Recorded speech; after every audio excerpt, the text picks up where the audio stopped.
11 ways to start reversing type 2 diabetes today.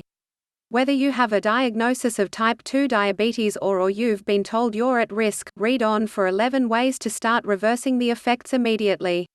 Type 2 diabetes is reaching epidemic proportions. There are 3.9 million people living with diabetes, 90% those of being affected by type 2 diabetes.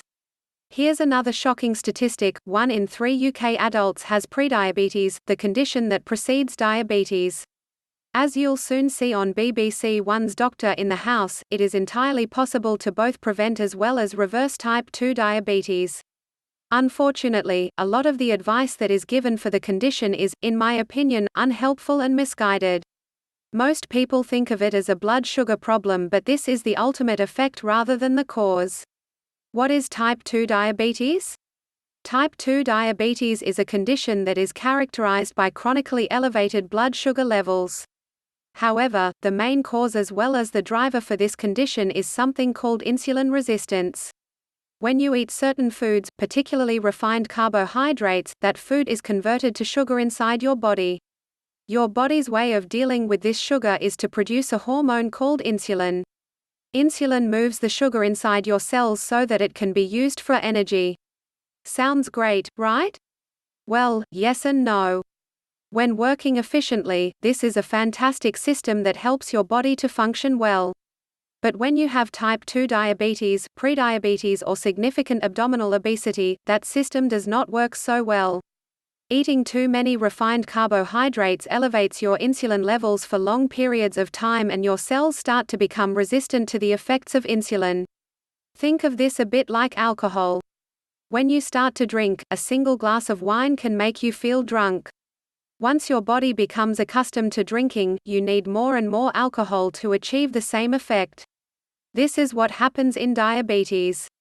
You need more and more insulin to do the same thing. The problem is that too much insulin is toxic to the body. What are the effects of raised insulin levels? It causes water and salt retention, which causes raised blood pressure. You become at risk of atherosclerosis, furring of arteries, which can lead to heart attacks. Raised insulin levels increases VLDL, very low density lipoprotein, a type of blood fat and one of the bad forms of cholesterol, can drive the growth of certain cancer cells in women. It can cause the ovaries to produce more testosterone, which is associated with polycystic ovarian syndrome, significantly increases your risk of getting type 2 diabetes. The only way to effectively reverse type 2 diabetes or even prediabetes is to deal with the underlying cause, insulin resistance.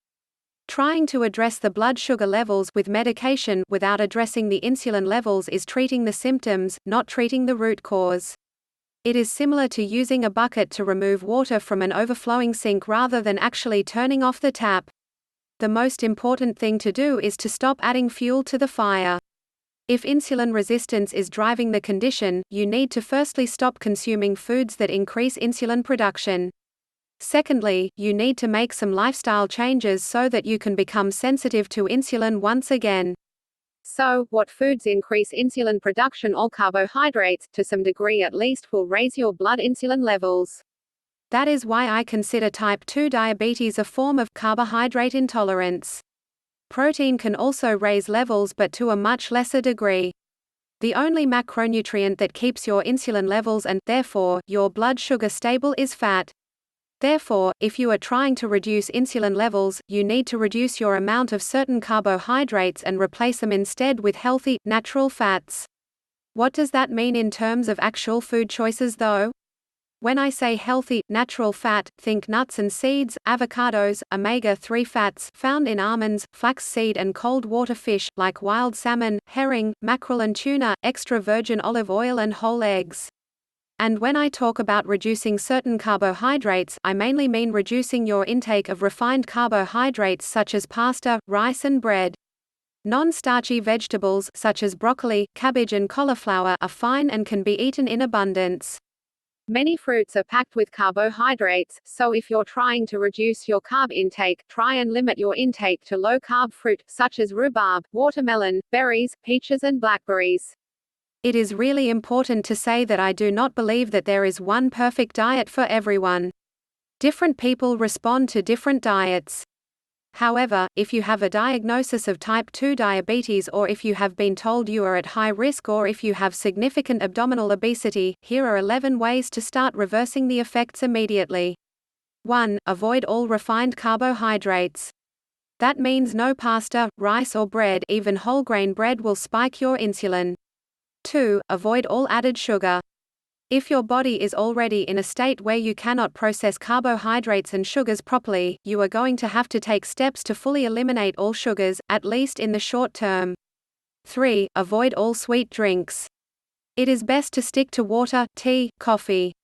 4. Do not be scared of good quality, healthy, natural fat, avocados, olives, almonds, etc. Don't worry about this causing you to put on weight. A study published in 2003 showed that people who supplemented their diet with almonds lost more weight than those who supplemented with so-called healthy, complex carbs. 5. Do not waste your energy counting calories. Concentrate on the quality of the food that you are eating, and the calorie control will take care of itself. 6. Feed your gut bugs, not just yourself.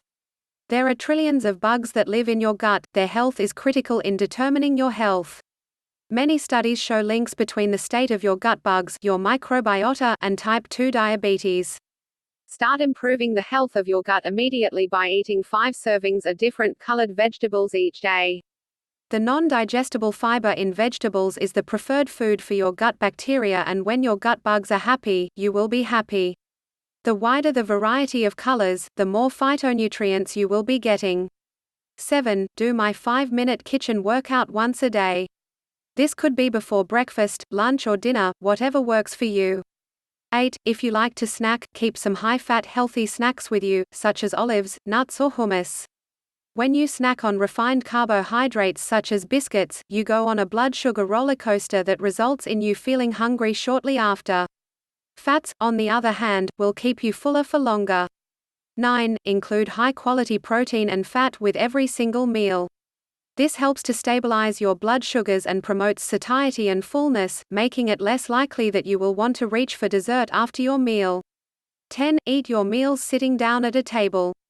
Eating on the sofa while watching TV encourages a mindless form of eating. This can lead you to eat higher quantities than you otherwise would. If you sit at a table and concentrate on what you're eating, you are more likely to enjoy your food, feel satisfied at the end of your meal, and eat less. 11. Consider a form of regular fasting, more to come in a later blog, such as intermittent fasting or time-restricted feeding, TRF. TRF means eating your calories during a specific window of the day, and choosing not to eat food for the rest. It's a great way to reduce insulin levels in your body and help undo the effects of chronically elevated levels. Thank you for watching the video. Don't forget to like, subscribe to my channel and comment your opinion. Finally, click on the link in the description for more useful information and how to fix your situation.